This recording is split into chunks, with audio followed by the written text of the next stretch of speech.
Hello and welcome to GitGud. This is our podcast, episode 4, and we have stuck to the schedule that we said we would, which I'm very happy about. Manas, good day to you, sir. How are you doing?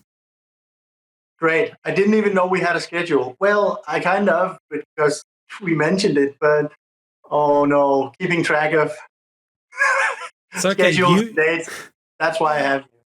You have me for the scheduling. That's fine. Yeah, you provide the talent, I provide the spreadsheets, and that's how this works best. Yeah. Oh no, yeah, but I'm happy, and things are going fairly well. I will say we went quickly from a non-sleeping baby to a sleeping again, but crawling baby to a now standing baby.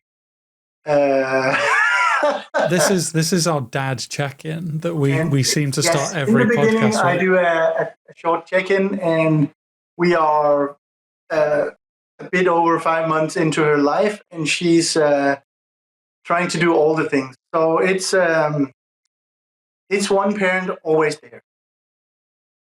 How are you finding it? Like, I know this wasn't in the crib sheet or anything, but obviously baby is all new to you. And baby, your kid is obviously a gorgeous bundle of joy and light.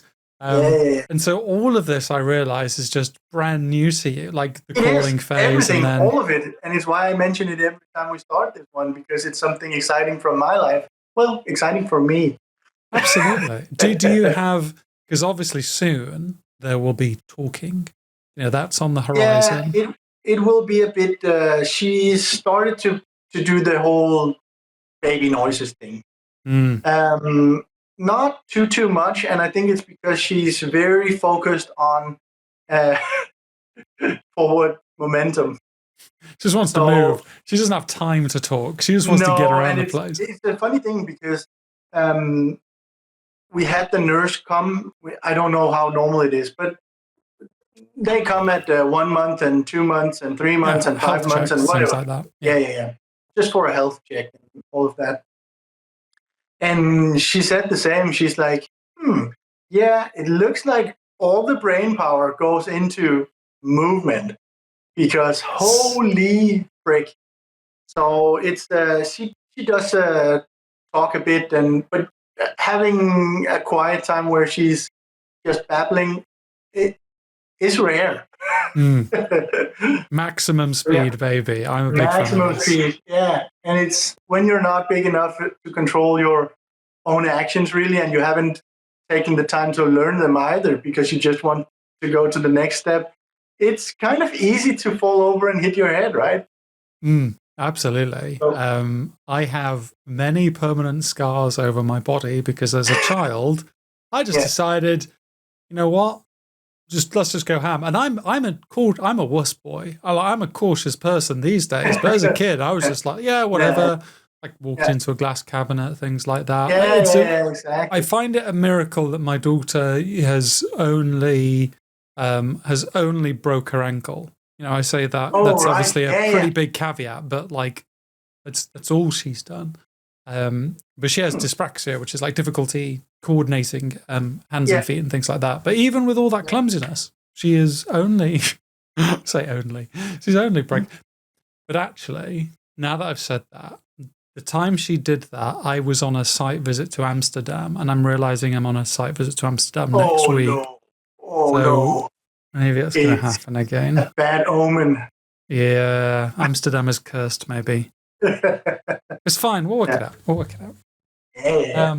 Okay, dad check-in done. So you're better rested, but slightly more stressed on the lookout. Because if you leave the baby alone, she's in another room very, very quickly. So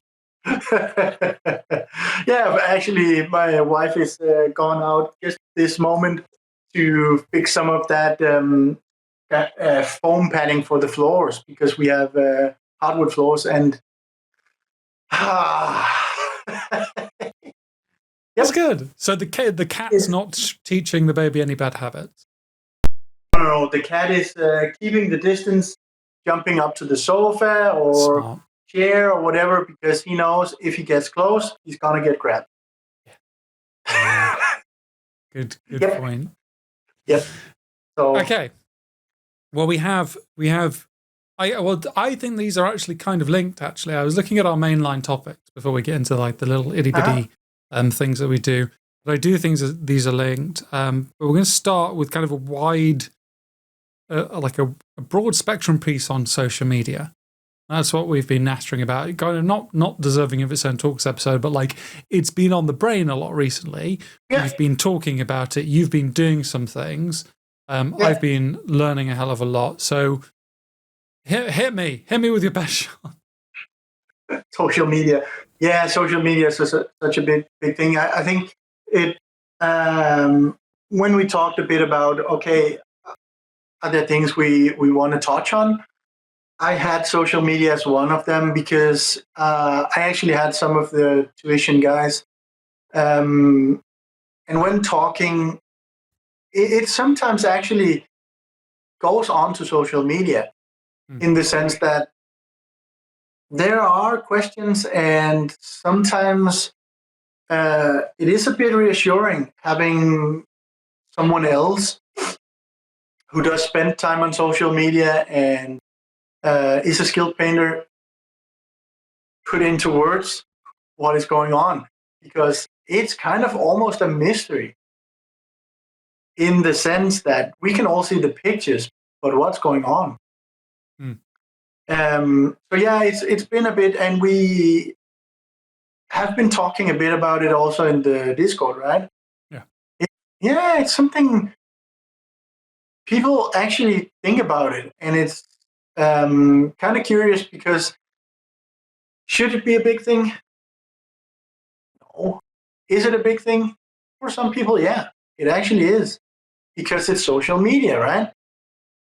Yeah, I guess when you say should it be a big thing now, maybe that gives me a pause, maybe, because I guess it is, for better or worse, essentially or a lot of people's main way to get their work seen by most people. Mm-hmm.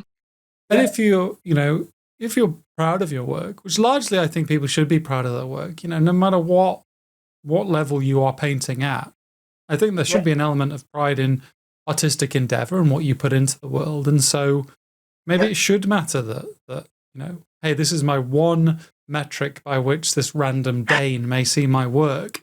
I kind of want them to see it. Therefore, maybe I will struggle through it. I guess is the problem when it becomes an obsession. Yeah, and also if it's becoming one of the bigger metrics, right? Because honestly, I'm all for posting on social media. I think everybody should do it. The more, the better. Especially because, no, I'll get back to that. The more, the better. It has been popular before that people posted in like reserved forums, right? Yeah. Yeah, it not as much more anymore, but at least before Instagram was really big, it was more of that, and I think that was maybe a bit less harsh, I guess, because it was there were kind of clear metrics, and people there were already interested in that kind of content and stuff like that. So it was kind of you posting into quote unquote a safe space, I guess, which for me at least is not the case with, for example, Instagram, because I know that it gets mostly shown to people who are interested, but it can really be shown to everybody. And I think Instagram lends itself more to, if you're really good, you want to post it on Instagram. If you look really hot, you want to post it on Instagram. If you do both, like me, obviously. Instagram, baby. Yeah, but also if you eat very exciting food, or if you travel to exotic lands, or if it's, I mean, it most of the content you see is from more of that, I guess top tier content, right? Within whatever category it is. And it's also what is kind of pushed, which means when it's a lot of the content and it's what is getting pushed, you kind of get into your head, okay, this is the baseline for what I need to do. Otherwise, I shouldn't post. Well, it's obviously like a key thing, which going to a separate world, just because obviously you mentioned like, attractive people on Instagram. In the Jeff Nippard video recently, steroids are awesome. He was making the point that, initially people in that world, let's just say, your Instagram models, but also your TikTok fitness people and all of that, there began to be a message of, honesty in terms of steroid use. And the thinking was that, oh, well, people will be honest about that. So that will kind of let people reset what they were meant to do, what they should expect from natural training. But it didn't do that. It just made everyone want to take steroids. Yes, because now they can see, okay, that's what I have to do to go to this. I'll just do that. Yes, I need to be that baseline, and everyone's taking steroids to get to that baseline. So let's take steroids. Yeah. If how many people do you think own an airbrush? How many people do you think are great with an airbrush and uses it regularly? I feel attacked now, Anna. I don't even own one, and I probably should. I have two. My point is just that you've seen a lot of people use that airbrush, right? Now you think, I should probably get an airbrush, so I'll be good. Yeah. And you don't use it, and you're not good with it, and you're just bought into equipment and the idea of something that is shown because you thought that is probably what is the baseline. And that's why I'm saying social media, yes, I enjoy it. I like it. But it's just important to, I think, talk about what it is. Because I'm just going to check something. I'm very interested by. Yeah. And I'll say that there's something about the algorithm, and there's something about trying to game for it. And I don't know if it's everybody, but I've been exposed to a lot of those videos saying, yeah, I figured out how to game the algorithm. If you want to grow your whatever, or however it is, do this, no this, one and knows this. how to game the algorithm. No, Bloody nonsense. No one knows it. No one knows it. And it's getting to the point where people are really trying. And then it's disheartening to do your whole, well, I just need to post every day, and I need to like, comment, and reshare, whatever it is. You don't really hit into the algorithm. Yes. Now you're thinking, well, it's probably because my work is bad. It might not be. I'm not saying it couldn't be. I'm just saying that's probably not the number one factor, right? Well, I think it's maybe two things in terms of the fact that, okay, number one, that there is no way of gaming these algorithms. If there were, the sites would fail to work. Like there has to be a huge degree of opaqueness in terms of how certain posts become things. And when people say like, oh, I just got lucky, it probably isn't that, but to the outside observer, it is luck. And so that's one side, is like, step one is be lucky enough to be seen. But then step two, which is also the thing that is forgotten, is have something that people want to see. And both are true. You can't, let us say that you knew how to game the algorithm and you put a load of garbage posts on, you're still not going to get what you want. Like, both things have to be right. But you can only, then this is a personal belief, I'm not saying like this is what people should do, is all you can control is what you post. So make sure it's as good as you want it to be. Yeah. And I actually like Instagram better for almost kind of keeping a log or whatever of what you're working on, and maybe it catches on, maybe it never does, but you still have it. And sometimes you fall into a community and people are interested in you. It's pretty nice to have it as something you can point people towards and say, this is what I did. So it's kind of taking that space that the forums did before.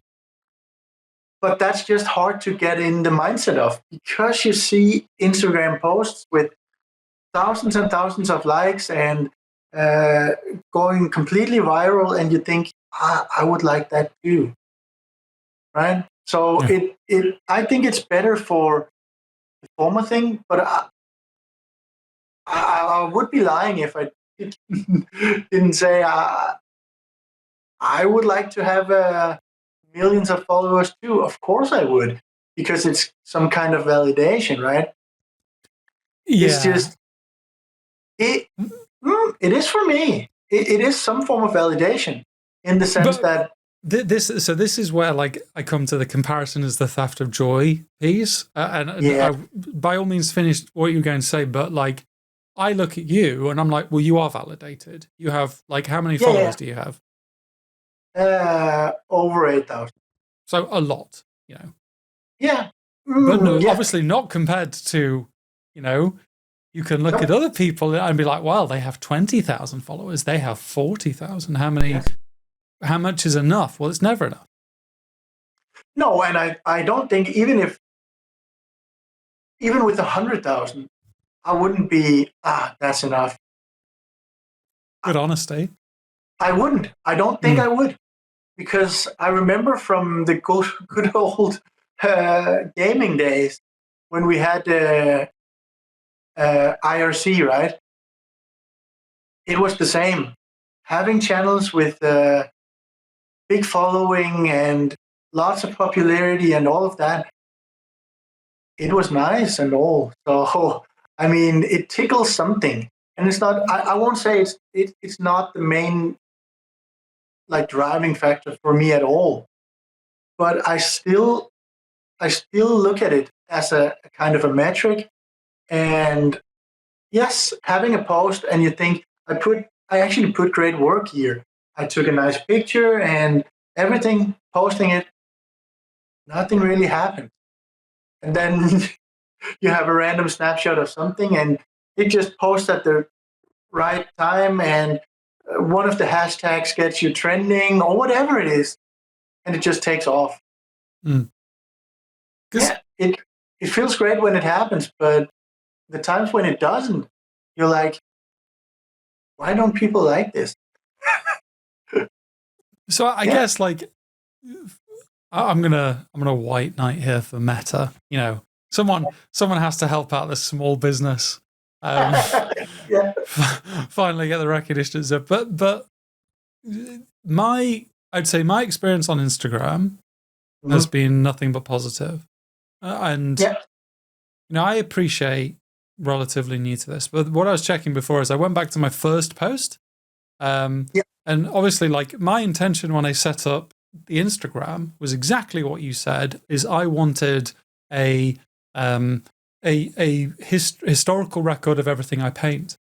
And I knew I wanted that going into the first model. And so it became like a nice thing. And so I was just looking 45 weeks ago, my first post, you liked it. Thank you very much.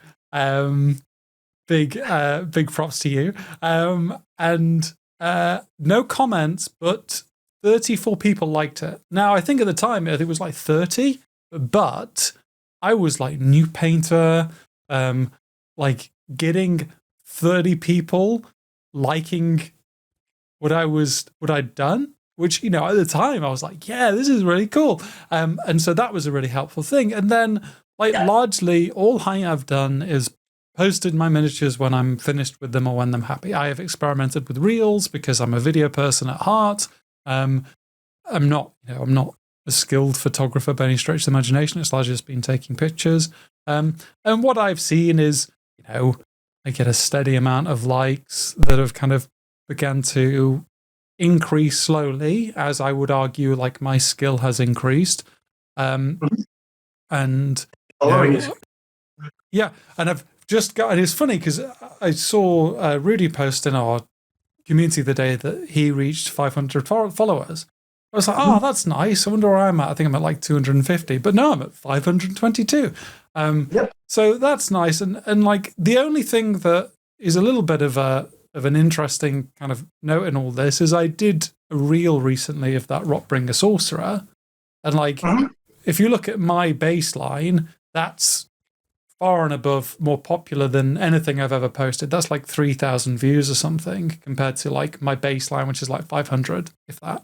But I'm not going to then analyze that and be like, ooh, why did this get more? It's just, oh, that's nice. And then moving on. Because I have no expectations for Instagram. I think largely because early on in my painting journey, I was interfacing with accounts like yours who has so many more followers, etc. So it always seemed almost unattainable. So why worry about it?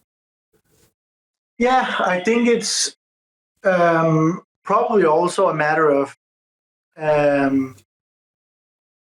if you for years had thousands of likes on your stuff, it becomes a baseline. Yes. Yeah. Right. So as long as if it's a steady increase, let's say you have 20, then you have 100, then you have 200, then you have 300. Then as months go, it's a steady climb. But that's not necessarily how it works. Personally, you say it's probably not luck. It's not purely luck, but I'm pretty convinced that I had an account that had like 500 or 1,000 followers or whatever. And I had, let's say, 3 posts in a row that got pushed to explore page for one reason or the other. And that meant it climbed from 1,000 to 4,000 or something, 5,000 within maybe a month.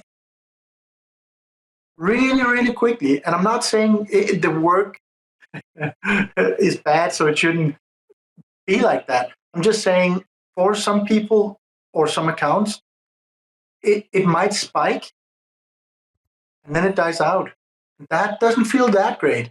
A steady climb is much better for you if you are of a personality who likes the numbers. Well, and you've called me out there quite rightly. I think what I think I mean by when I say it's not luck is there is probably a reason, but the reason is so opaque that it may as well be luck. Like I don't think Instagram has a dice roller built into it, but to be honest, it might. For all I know, I don't know anything about the algorithm. For all I know, it's like, let's Russian roulette these posts and see who survives.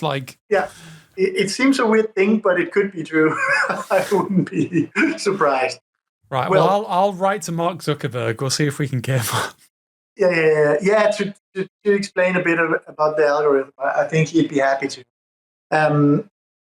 But it's actually at a point we talked quite a bit about it in the Discord, because it is 2 things. It's something that is meaningful to some people, and the other thing is it's kind of like a metric. It's something you can measure it, even though we all know that it's well as the wind blows.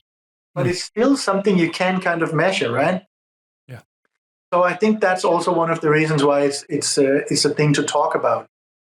And we got to talk about boosting posts, right?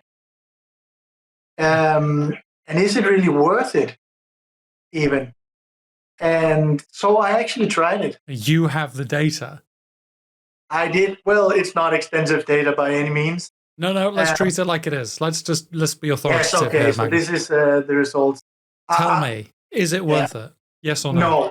No. Wow, bloody hell. Right, one singular. All my data says no. Okay, explain yourself. Do we go into it? Oh, okay. No, yeah. I mean, now that we've said no, and let's be honest, the Instagram business is like, oh, we can't let this go out. So we're both about to get shadow banned or something. Yeah, we will be shadow banned for sure. But I mean, if you guys can just share it on the dark webs and get the word out there, we will get the message still. We'll get this on the dark web. There'll be no problem with what our posts are right next to on the dark web. Yeah. No, it's not definitive in any stretch. Mostly because it's so incredibly hard for you to know what would have happened if you didn't do it, right? Yeah. But I will say that I posted 2 things. Specifically, one was finished Deathwing, and one was a reel of Bastion. And I started the Deathwing a bit before, 2 days, whatever, and I set both of them, or the first one I didn't set, but I just manually started and stopped it. But the idea was to set them for 6 days at $5 a day each. So not a massive amount, but something, just to see if it had an effect. And you can see from the stats that it has an effect. So you can see that instead of reaching, I'll just pull a number, 15,000 people, it reaches 90 or something like that. But, and I will say both of those posts around that, and it might be a bit above baseline, but it's hard to tell because I already kind of have posts that go to somewhere between, let's say, 500 likes to 5,000 likes. And it's not like boosting this and putting a bit of money in it made it instantly go to 5,000. Not at all. Not at all. Maybe if you put a lot of money into it, it would.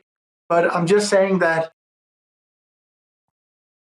it is boosting. So it is a bit of an extra kick, but it won't make something dead into something going viral. I don't think so. So I have a theory for this. Yeah, go on. Mm-hmm. So I've not said anything in the Discord about this because this is a hot podcast exclusive. It is. But so all this is my opinion. Big caveat there. Boosting is not a tool for users. It is not meant to be a tool for users. It is a tool for organizations and companies for whom there is a definitive product or service they wish to get the word out about. And so if you are someone like yourself who is sitting on a good number of accounts, good number of followers, and you have a post that is essentially, as your posts are these days, look at this cool thing I did. There is no metric by which like people can judge it. It's like, okay, that's neat. Do I follow this account? Oh, but it's a paid account. Is that a company? What should I do? Like, because people can see that it's been boosted. Whereas, if you're a company that's like, look, we have 3 followers because no one really cares about our new sustainable model paint that we've made, then suddenly it's a very valuable tool because not only can you ensure that people see it, because you don't have to put in the years and years taken to do organic growth, but there's a logical endpoint of buy this paint or follow us for more, which is why I think the most effective, certainly for me, the most effective adverts on Instagram is when I'm scrolling through people's stories and there's a product I'm kind of interested in. And like, if you put a gun to my head and we're like, right, Bruce, we need to grow GitGud with paid social advertising, I would be looking at that with a very strong call to action of like, go to the Patreon or go to the website. So it's very unambiguous. I think that's where it works best. I don't think it's a tool for like people that are, hey, I have 1,000 followers and I want 2,000. I'm going to pay my way there. Because if it was possible to do that for money, again, much like if you could game the algorithm, the site would collapse because it would become an oligarchy, which doesn't benefit people. It doesn't benefit organic users. So when you were like, I'm trialing it and it didn't work, and a few people have kind of trialed it and didn't work, I wasn't surprised by any stretch of the imagination because there's such a mismatch there. Sorry, that was my essay on this. No, I completely agree. I think you kind of need to be able to see, okay, so boosting this, having it viewed by 4,000 extra people, did that trickle into any sales, for example? Because that's really why you would do it. It would be, okay, so I sold my book, or I sold my paint, or I sold my, well, whatever it is. Because if it's just for growing something, I don't think that's the way to do it. And I also think that most kind of like organic growth is much more healthy, because something boosted will make you maybe click on the link or whatever it is. But it's kind of something stuffed down your throat, right? Mm. And how have you summoned that thumbs up bubble then? I'm not even sure how you did that. Weird. It's on the God, recording. I liked it. Audio only listeners, don't worry about it. But a beautiful thumbs up bubble just appeared in front of Manus's face. So, yeah. Cool.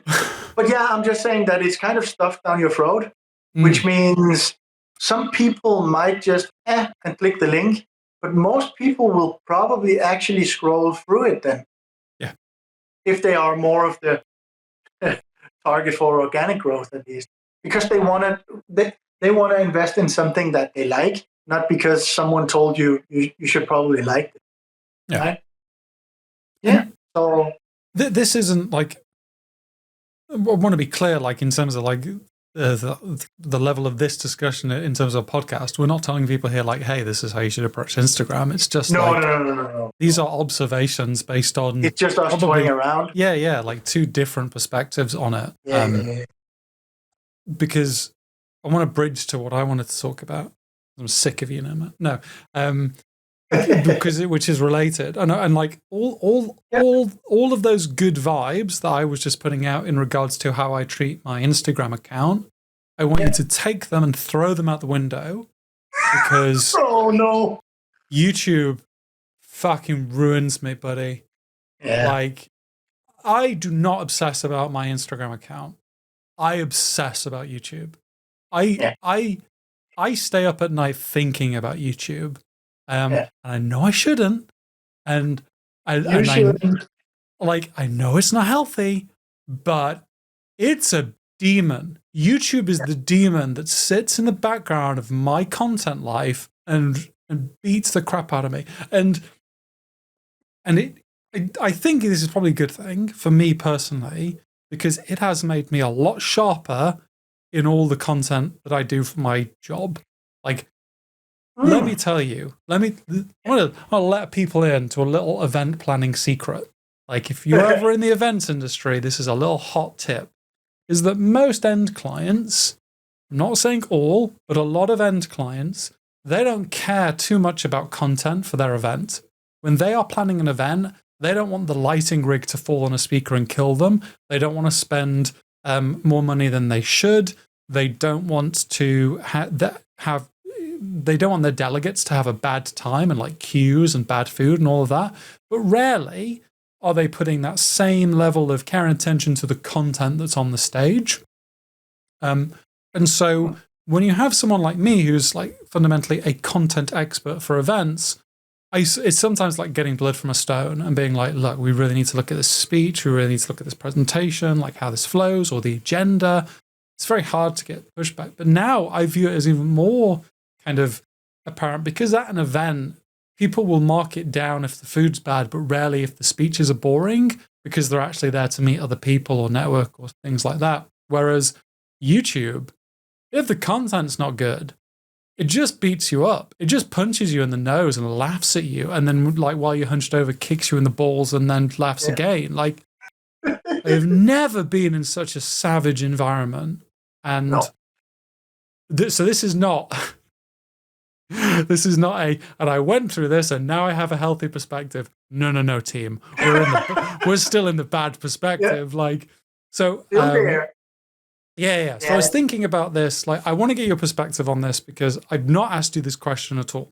But obviously, I was watching the Jugs podcast recently with, I would say friends of the show, but I'm pretty sure they don't know about us. But I was watching that, and it was a line that that Sug said, which was something to the effect of, oh, no, it was Peachy said it, like, oh, painting tutorials don't do well on YouTube. I was like, huh, okay. That's like all our content. And it's half of it, at least here. I mean, easily. we do some talks and we do some. I actually agree. I think it's probably like 75% of the content is painting tutorials. Yeah, it is. And I was like, oh shit, for lack of a better term. Like, is this why, we've seen steady subscriber growth. That's really nice. We've actually seen like steady viewership growth. It's still low, but it's not, it's not, it's steady. And I was thinking, well, actually, if you were to look, what are the USPs of GitGud? There are two USPs of GitGud. There is you, Manus, and the feedback and mentorship you provide people. And there is the Discord community, which is, we were talking about this before we recorded. We are on a lot of Discords, and ours is the best. There you are. You can put that on a fucking poster. Ours is the best. Put it on a t-shirt. Yeah, because I'm swearing a lot on this podcast. It is a lot of work keeping a Discord active and giving people a space, and it involves a lot of self-reflection and a lot of beating yourself up. It's hard work. But as a result, we have an active community of wonderful people that I think is a USP of GitGud. And it is incredibly rewarding. Yes. Those are very difficult things to turn into content. Yeah. And so I was like, fuck, what do I do? Yeah. So, and I remember we talked about it when we wanted to start this whole thing, right? Yes. Because we were like, okay, so we want to make a safe space for people where they can come and they can exchange their thoughts and their work and help each other a bit. And if they want it and need it, they can get the feedback and the guidance that suits them. That's really what we wanted, right? But we knew that's not really something you can market. Well, you can, but it's incredibly hard because actually that thing for most communities and Patreons is the second thought, not the first one, right? So the first one is the PDFs and the videos and whatever, and I think it's because it's infinitely scalable. It means if you make a PDF for one person, it's the same as if you made it for 1 million people. It's the same PDF. So I think that's why it's basically always the first thing. But it's really not what we wanted to be the focus. Because, I mean, I enjoy doing the videos, and I enjoy them more than I thought, actually.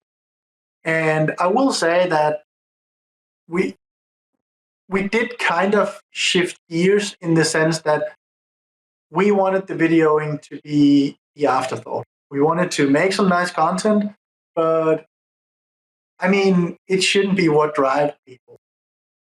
I mean, the content is the lowest, cheapest tier on Patreon for that reason, essentially. Like, the premium content, all of quite a lot of tutorials now that I would say are very high level, but that's still like, oh, that's if you just ultimately want to support us. Yes. Yeah, and we did end up doing a lot of video content though.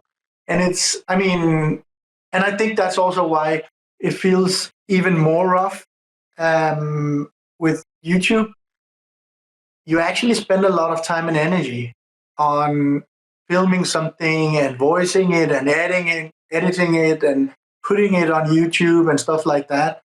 And then 1,000 views. I mean, I could have taken a picture and put it on Instagram. It would have gotten 15,000 views, right?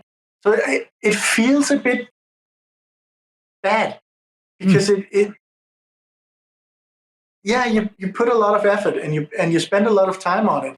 And I think for me, actually, I see it a bit differently. YouTube, at least for me, is something it it can probably never make any money. What it can do is advertise the product that we have. It can show who we are, and people can be like familiarized with us. And I really enjoy doing these podcasts and the talks and stuff like that, because it is kind of a way, and we talked about it. The Danish police are coming for you. We should just make note of that in the background. Yeah, so we'll end it here. They barge through the door anymore. Yeah. So no, I really enjoy doing these things because it is a way for people to see or hear who we are and what our thoughts are. And I ultimately want people to subscribe to us, to the community, to the feedback, to what we do and who we are, not to 1,000 PDFs. Right? So YouTube to you is the shop window of like, hey, look at our wares. Yes. Would you be interested in coming in? It is for me. And having 1,000 views on that means, well, 1,000 people saw what we bring to the table. Yeah. If 3 of those people say, wow, that sounds interesting, I'd like to try it for a month, maybe I'll get hooked. It's huge success for me. So I'm just gaming the numbers much less. You're also the one doing most of the work on YouTube, so it's easy for me to say. So this is why I think we feel differently about this, and like I'll preempt this isn't anything we've talked about before, but I think it's useful to have these conversations as part of like the record almost, because like if we were to look at the GitGud product writ large, and like I said, like we have those 2 USPs, I'd still argue like a lot of that is fundamentally built off of you. And so I kind of come into it thinking, well, no, I'm here, I'm bringing the spreadsheets, I'm bringing a little bit of organization, but I'm not painting to the standard, and I'm not giving people mentorship or tutorship. So this feels like something I can do and something I can own, and an area that I'm bringing value. And therefore, when I see it not doing as well as I think it could, that's when I'm like, this feels like a kick in the balls, because it's like, and it's not, this isn't a pity party. This isn't like, I'm letting the side down by any stretch of the imagination, but it's one of those like little things you think like, I think that video should have done better. Great example, like the MPO highlights footage. It's a 3-minute video of good minis. Yeah. And it's decent numbers, not great. And it's like, fuck. Why isn't that better? Like that is, peeking behind the parting the kimono. Like that is all me. That is me going, me filming, me editing, doing everything. It's like, hey, this is my baby. And a few of the fundamentals videos are my babies, but like I've not done a fundamentals video in a while because they've not translated to people coming to the Patreon. And not on their own. Yeah, so that's why I'm finding myself like, okay, well, maybe it's okay that it's the shop window, but maybe I also need to think about how we build a different presence on YouTube that's not just miniature painting. Have you thought about maybe it's just you? Yeah, I mean, that is a constant fear of, oh, it's me. I'm the bad one. Nah, I understand completely. And I think we're back to the whole idea that this is something you can measure. Because you can't really measure, well, you can, but it's not something you can show. But measuring the hours of filming and editing and uploading back and forth and community management and all of those things, it's actually, it's a lot of work in the sense that there is no way I could do this alone at all. I couldn't, not at all. But it's just fun to watch you try for a little bit, though. Oh no! Yeah, at least people could subscribe to see me struggle a bit, and then a live stream of you trying to get through the day, sweating and trying my best, hammering on a keyboard. Oh no! piles of Red Bull in the corner. Yeah, exactly. Yeah, and we could do it as a Twitch stream, and people could donate for every slam on the keyboard and stuff like that. Yeah, not a bad idea. Noted. Yeah. Okay, yeah. Yeah, I'm just saying that I understand how it feels like it's something you produced, something you did. You can measure how many people saw it or liked it or commented it or whatever it is. So it is much more visible, and maybe that's why Instagram is more on my mind actually than YouTube is, and it's probably because of that. Because I'm not the one who manages all of that, and I mean, I view it as something a bit different than you do. Whereas it's basically the other way around with Instagram, where yeah, you have a personal account and it's nice that it grows a bit, but in the end of it, you're doing it only really for yourself to have something to look back at. Whereas I'm viewing mine more as, okay, so I want to show what I'm doing because that's a way for others to be interested in what I do. And when they are, they might be interested in the community we built and the feedback that we provide and stuff like that, right? And the GitGud YouTube is that for me, ultimately. Yeah, I think so. And so I can now do because I'm obviously a hip YouTube influencer. Yes. You can, if you're listening to us right now and you're not subscribed, you can subscribe to us and you will know that will marginally improve my self-esteem. So please click that button if you've not already. We're 80 people away from 2,000. I'd like to be at 2,000 soon. That'd make me happy. A few more videos out. Maybe it's possible. Nothing will make me happy. Podcast users can see the little tear running down your cheek.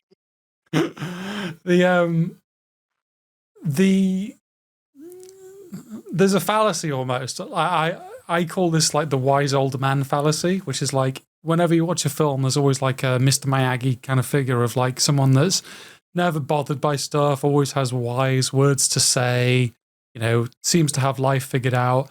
And those people don't exist. That is a movie invention. Those people do, and like, so I'm like, yeah, I can be all calm about Instagram, but I'm stressing about YouTube. Like, there's always stuff that's going to drive you up the wall, and part of it's like finding a way through it. I guess to round off this part of it's been diving into socials.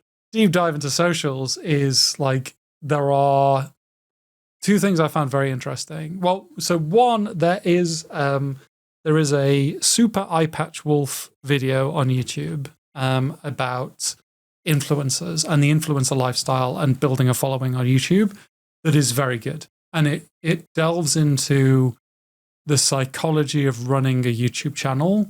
And he interviews a load of YouTubers of variable kind of followings to get a sense of their struggles and their pain. And this isn't an isolated thing on YouTube. And so if you have an opportunity, definitely check out those videos. If you're like me and like video essays, because I'm a weird person.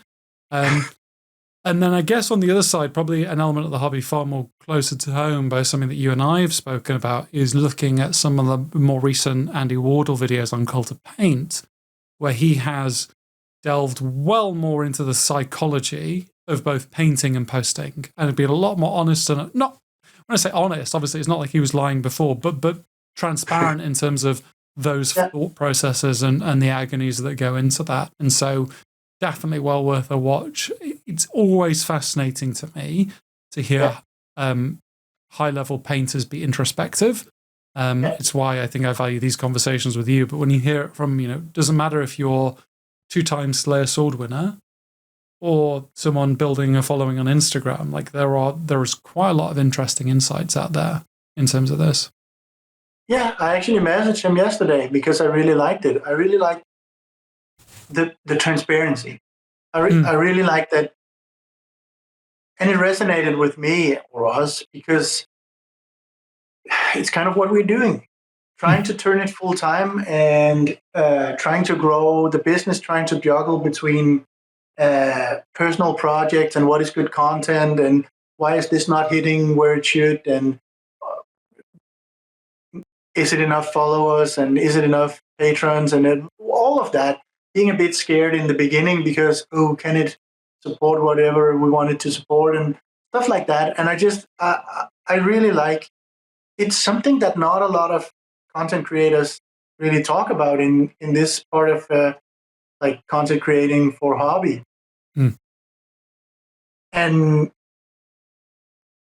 I mean, it's not a lot of sunshine, but it will pan out all right. But I just like that it's something that is shown that the people who are making the content are people. They do think about these things. They do struggle through not doing well on clicks or whatever, and they do try and fit everything into the schedule, and they are essentially self-employed and making their own way. Not that easy. Yeah. So yeah. Right. News. We'll do the news whip round. Yeah, I mean, I'm very sorry to our audience that expected us to solve social media. We can. Well, maybe we'll make our own social media one day. That'll be fine. We'll do a Trump and do a Truth Social. Obviously, hottest news at the moment is the UK general election. Who are you voting for, Manus? Oh no, there's a wrong one here. I would argue there are two wrong ones this year. No, that's fine. This is actually, this is a stealth political podcast. We've lured the real topic. Yeah, let's talk about politics, baby. No, it's fine. Tories come out. That's fine. That's all I'll say on that. The main news, obviously. Well, no, we're not being too heavy on news. We touched on last time. It was all the Skaven Tide pre-release, and what we've been hit by is the Skaven Tide hammer of shitloads of content. That has been. And I will say, it makes me want to paint Skavens and Stormcast. Oh my god, it does. So that is interesting. I have not felt that. Really? Yeah, and I'm Rat Boy, because I look at the Rat Boys, and I'm like, that's kind of like Nurgle. I like that. These are cool models. Yeah. But when it's like all sides are like, yo, check out my Rat Boys, I'm like, oh, everyone's paying it. I don't want to paint it at the moment. I want it to feel fresh and new again. It is. Yeah. I'm very interested in, obviously, how GW does these things where everyone kind of releases stuff at the same time. Like, does it help? Does it hinder? I mean, it clearly worked for that Brom Kickstarter, so maybe it does help. But yeah, I will paint some Rat Boys. I just don't know when, because I'm not buying the box. That's way too much money for a display painter. Like, I would buy the box and paint two things, and that's it. And it feels like I'm taking crazy pills on the Discord, because it's like, we're all pretty much display painters, and we are all essentially display painters. But yeah, I'm going to drop £160 on this box and paint one thing. It's like, why? Well, if you have the money to spend, why not? I mean, I will say it's gorgeous model. It is. It's not. I understand, and some people want to own it. Like, it's not as much about, do you get all of it painted? It's actually more about, I want to own this product. And it's that sweet FOMO. Yeah, it kind of is. And it's, well, I have a few things I would want to paint from it, but yeah, I mean, I'm not going to buy a box. I will source it on eBay at some point, I guess, and you want the double axe guy, don't you? With his open I want pose. the double axe guy. He is so cool. Yeah. And there is the mounted rat too. I think is incredibly cool. It would be a forever project for me probably, but I would at least want to put some paint on it. I think it's really, really cool. Yeah, no, they are. There's a lot to like in that box, and I think that speaks to the kind of general trend of GW releases recently. Like the models are shit hot. Really cool. It was very interesting hearing Andy on Jugs saying that the Marshal on Horse is his favorite, one of his favorite, I think second favorite GW model. Yeah. And it is pretty spectacular. And if I wasn't terrified of painting horses, I'd definitely pick it up. Yeah, it's more a matter of I would never finish it. Hey, but there's a lot of NMM on there for you, man. Yeah. There is. No, it's another gorgeous model, and I really like that. Even though maybe not every model they release is something that vibes with me, a lot of it is good enough so that when I see a nicely painted one, I get the, ooh, I like that too. Yeah. Even though I often don't get it. It's not like, I mean, I don't just glance over everything and, I do get inspired, and I do like the look, and I maybe I won't paint that exact one, but I take something from it and I apply it somewhere else. Right. So yeah, and I think a lot of the releases are really nice for that because they look great. They're good sculpts, great quality, and when people do some fantastic paintwork on it, it's hard not to be excited. Yeah, no, completely. So yeah, Skaven Tide is, pre-orders are opening soon. That'll be out soon for anyone who's a lunatic and wants to spend that much money on the box. Otherwise, it sounds like we're in leagues with eBay sellers, but that's probably where you'll find the individual models when you want them. Warren Bristol Studio are back with their Kickstarter. I backed it originally, and then they cancelled it because they said they weren't gonna reach the target. They're back now. I have rebacked it. Not because I'm in desperate need of a painting handle. I have lots of painting handles, but it's a good way of supporting those guys. And I like both their amazing work, so it seems like a good way to kick them some money. And if you are in the market for a painting handle, looks pretty good. Yeah, it does. It does. It reminds me that I need to go in and reback. You don't have to. You're a poor, impoverished master painter now, Magnus. But I don't have a handle. Haven't you seen? That is true. Yeah, you use pots because you should get on that. Yes, I should. Which is why I wanted it in the first go. Mm-hmm. Oh, maybe I'll send you mine when it arrives then. If they do it. So if you've not backed them, go back them because those guys deserve support. No, I will go and back them again. Yep. And then the final bit of news, which you would not be aware of if you were to check any Games Workshop official sources, is that the Golden Demon tickets are out. Yes, and I got one. You got one, you're cosplaying. Yeah, it's just that Golden Demon seemed a bit steep, so... You just got the cosplay I'll be just going and cosplaying instead. That should be a great fun too, so... Well, whatever. I think if you win the cosplay, it really helps with the Patreon. So. I too have my ticket. Shouts out to Ollie on the community who was like, guys, the tickets are out. Yeah, I will say that it's kind of terrifying that the community itself is better at spreading the word than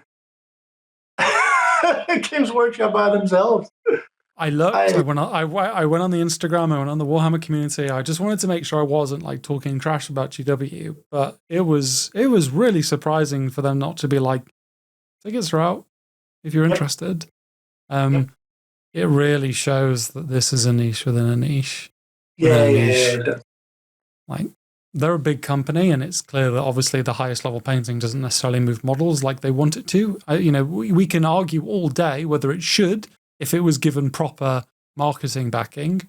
But it's a bit of a bummer to be like, man, this is your premier painting competition.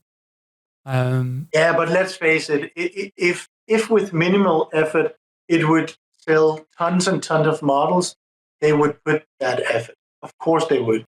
Yeah. They aren't stupid or anything. But it's more a matter of, well, they probably have to put in quite a lot of effort for it to amount to what that effort would in other places, right? Yeah. It's just, that's just what it is. It's business, and I mean, we will have attendees anyways. I've seen people post that they got their tickets already, so it should be good. Yeah, no, it'll be the right people who needs to know. Exactly. It's just one of those kind of like nice reminders that we are the ugly bastard stepchild of GW.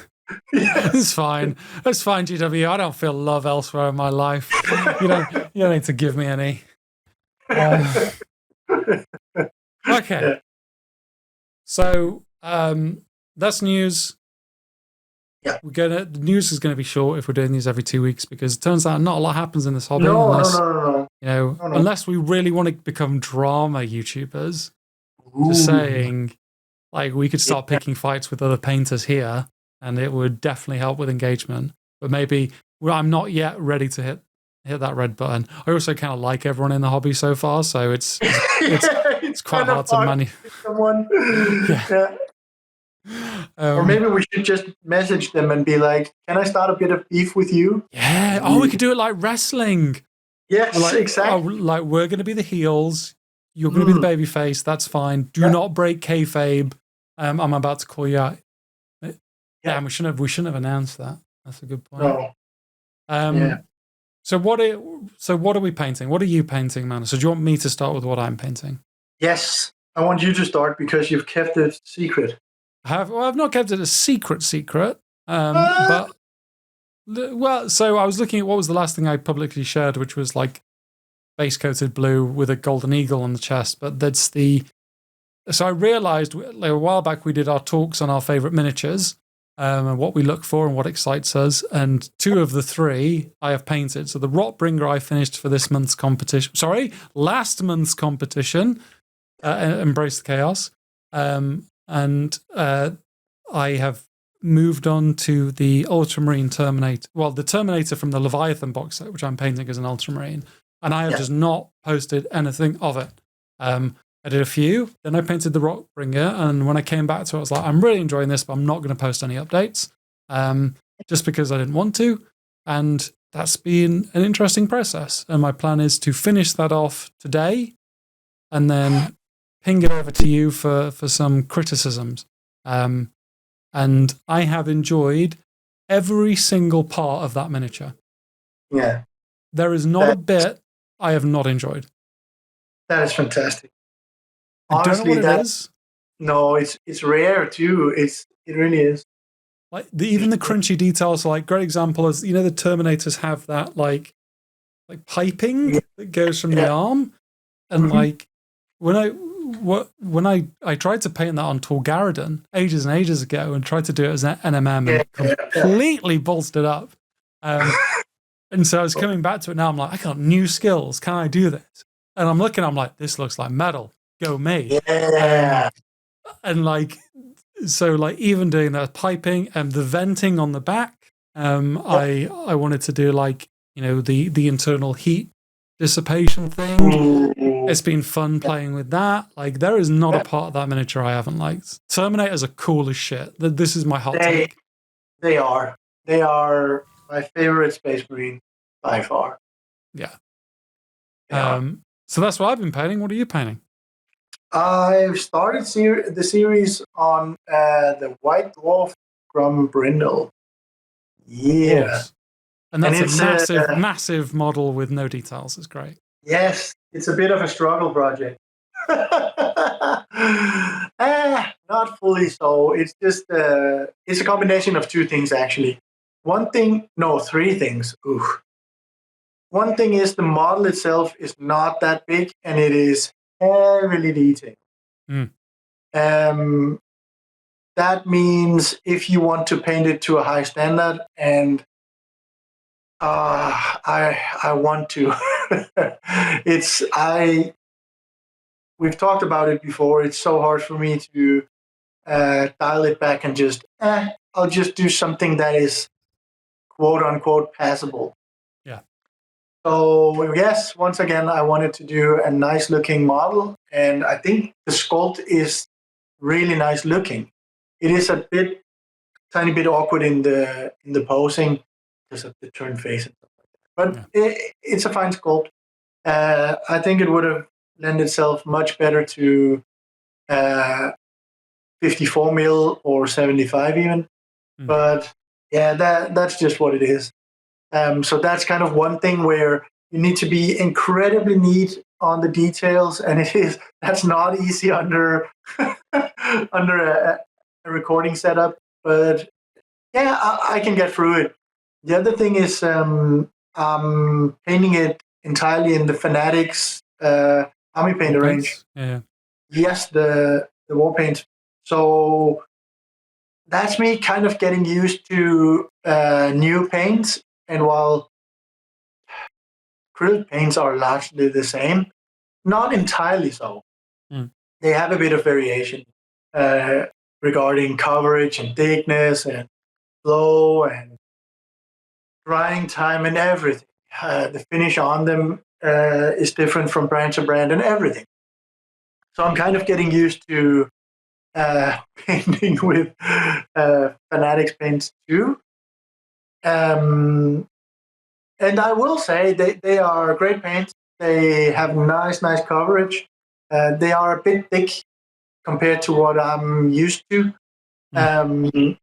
So that kind of, and they dry a bit matte, which means you need to be mindful of like how they draw or how they dry up in chalkiness. Yeah. Yeah, it's just something that you need to be mindful of it. And you're a man that likes that satin finish, aren't you, typically? I actually do. I didn't know how much or how little, but now trying more brands, and I know I don't enjoy Scale 75, for example. They go dry, ultra matte, yeah. Ultra matte, and it's a bit too much for me.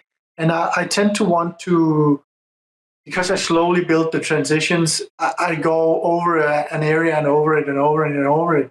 And the more matte paints get a bit of buildup and a bit of texture. And then while it isn't something major, and you probably wouldn't see it, especially if you end up giving it a coat of varnish, you probably wouldn't. It's just something that can bother me a bit.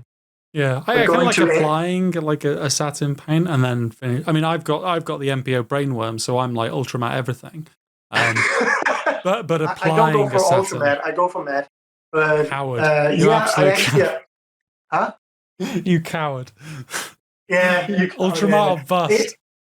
It's just I need to save something for when I go into masters category, right? So otherwise there would be no step ups. Yeah, that's it. You just take all your old models and ultra matte them. Always thinking. Yes, exactly. And now I can re-enter. No, but even though I do apply satin paints, because I mix between satin matte and satin paints, I do end up giving them a matte varnish, which is honestly, a matte varnish is probably more likely to be a satin matte, because it's not ultra matte. But it is whatever. So I'm getting used to new paints and also the weather. It's hot. I've been traditionally not painting during the summer. This is my second summer in a row where I paint, and normally I don't, because it's not as enjoyable. Things dry out quicker. You need to have the window or aircon on, which means airflow gets the wet pellet to dry out quicker, and it's just everything. So it's not me crying, but it's a bit of me crying.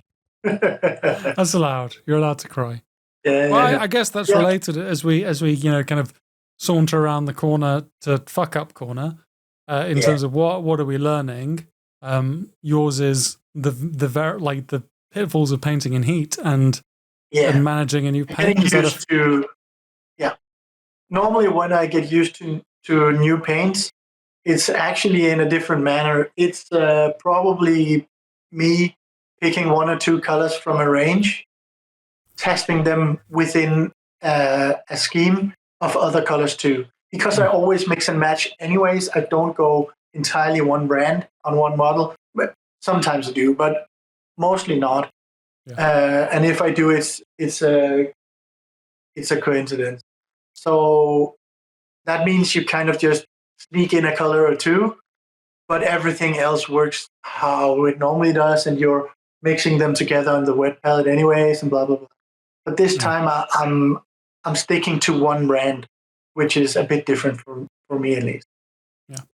But I do enjoy it. It's not like I want it to work out, which is also like I like the challenge of trying to make the rage work, and also I kind of picked the theme for it to go